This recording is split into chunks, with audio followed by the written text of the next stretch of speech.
Sister Sumaya from Dhaka, Bangladesh, she asks, how to deal with non-Muslims who only use hate speech and mockery in public when I talk with them about Islam? Should I just ignore them?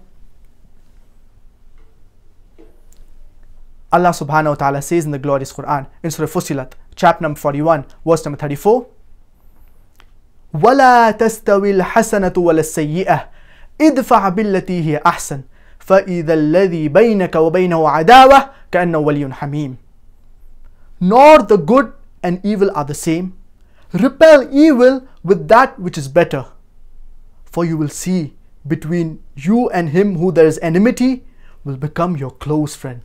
Do not defeat your enemy, but rather win them over, win their hearts and win their minds. It is compulsory for every Muslim to do dawah. And I started this session with the verse of the glorious Quran from Surah Nahl, chapter number 16, verse number 125. أُدْعُوا إِلَى سَبِيلِ رَبِّكَ بِالْحِكْمَةِ وَالْمَوْعِظَةِ الْحَسَنَةِ وَجَادِلْهُمْ بِالَّتِي أَحْسَنُ. Invite all to the way of thy Lord with wisdom and beautiful preachings, and argue with them and reason with them in the ways that are best and most gracious.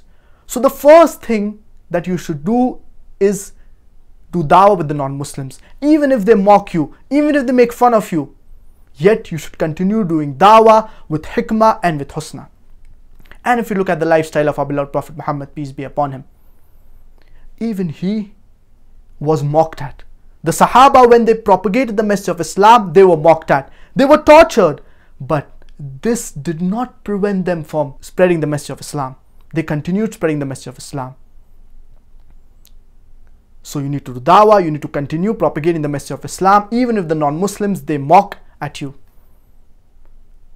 But if the non-Muslim, their purpose is solely to mock and to make fun of the verse of the glorious Quran, then you should avoid them. You should not sit with them. As Allah subhanahu wa ta'ala says in Surah Nisa, chapter number 4, verse number 140, وَقَدْ نَزَّلَ عَلَيْكُمْ فِي الْكِتَابِ أَنْ إِذَا سَمِعْتُمْ آيَاتِ اللَّهِ يُكْفَرُ بِهَا وَيُسْتَهْزَأُ بِهَا فَلَا تَقْعُدُوا مَعَهُمْ حَتَّى يَخُوضُوا فِي حَدِيثٍ غَيْرِهِ إِنَّكُمْ إِذًا مِثْلُهُمْ. That it has been revealed to you in the book, when they hear the verses of the glorious Quran, they disbelieve in it and they mock at it. So do not sit with them until they discuss something else. إِنَّكُمْ إِذًا مِثْلُهُمْ. For if you do so, you are like them.